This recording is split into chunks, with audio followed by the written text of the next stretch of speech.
The dimly lit room was adorned with ornate wooden furniture, heavy curtains drawn shut to shield its occupants from the searing Sinaloa sun. In the midst of this opulence, Luna sat in a chair, her gaze fixed on the bookshelf that lined one wall. A soft breeze fluttered the pages of the novel in her hands, but her thoughts were far away from the printed words. Luna de la Cruz, born into the infamous de la Cruz cartel, was no stranger to luxury and power. Her father, Carlos de la Cruz, was a name that struck fear into the hearts of many. His empire reached far and wide, from the rugged mountains of Sinaloa to the bustling streets of Los Angeles. But Luna was different from her father. Her soul craved a life beyond the confines of the drug business that had ensnared her family for generations. Carlos de la Cruz, a man of imposing stature and a commanding presence, had always regarded his daughter with a mix of pride and suspicion. He had raised her in a world shrouded in secrecy, teaching her the ruthless ways of the cartel, all the while harboring dreams of her taking over the family business one day. But Luna had different dreams. She longed for a life where she could walk freely in the sunlight, away from the ever-present shadow of the cartel. She yearned to explore the world, to experience the beauty and wonder she had only glimpsed in the books that lined her secret library. Her relationship with her father was complicated. She loved him. Of that there was no doubt, but she couldn't ignore the darkness that consumed him. He had orchestrated countless acts of violence and betrayal in the name of power, and Luna feared becoming a pawn in his dangerous game.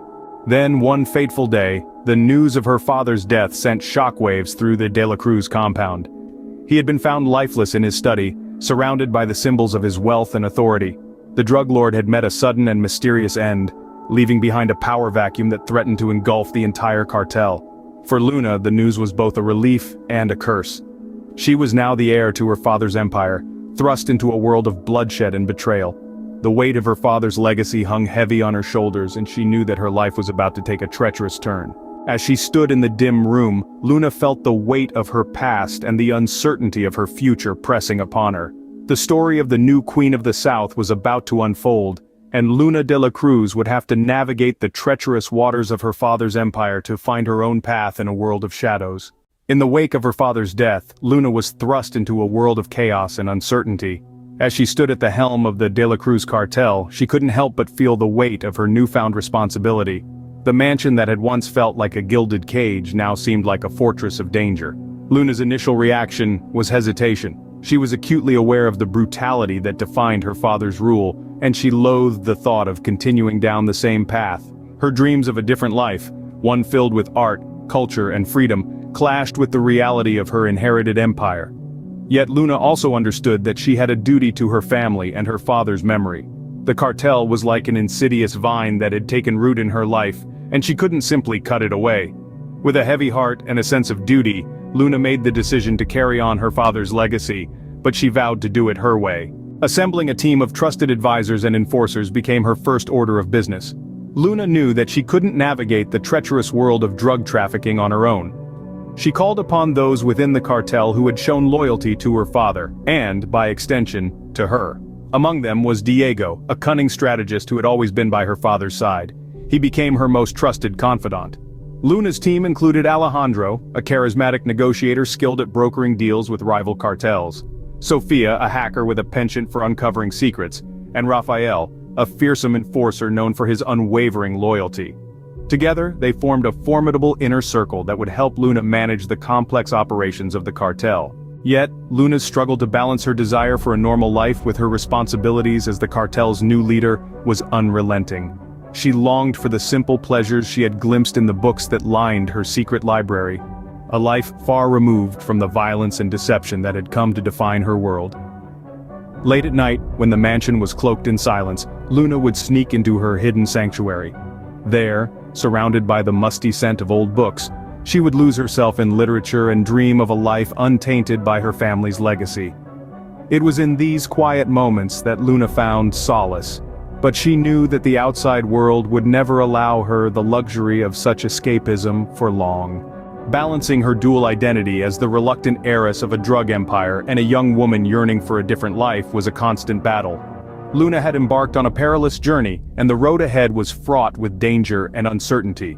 The story of the new Queen of the South was only just beginning, and Luna was determined to carve her own path, even if it meant walking the razor's edge between two worlds. The sprawling city of Los Angeles offered Luna a chance at a fresh start, a blank canvas upon which she could paint a new life. She had chosen the City of Angels for its vastness and the promise of anonymity it held. Luna knew that to escape her past, she needed to disappear into the labyrinthine streets of a metropolis teeming with people from all walks of life.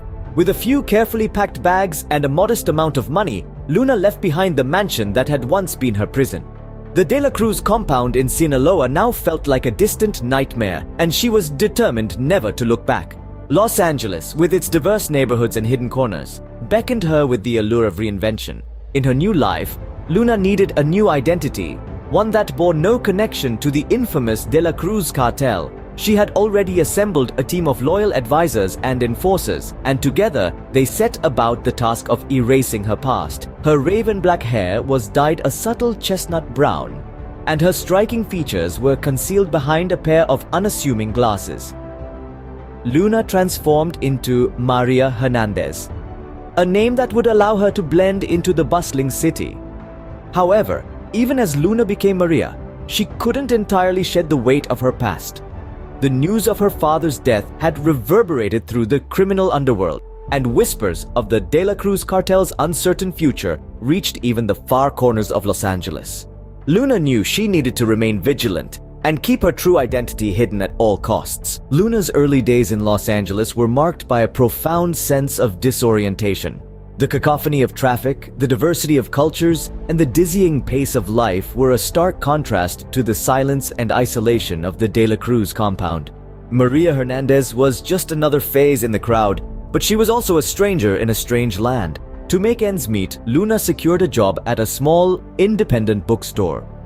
The scent of freshly printed pages and the soft rustling of book covers provided a comforting contrast to the world she had left behind.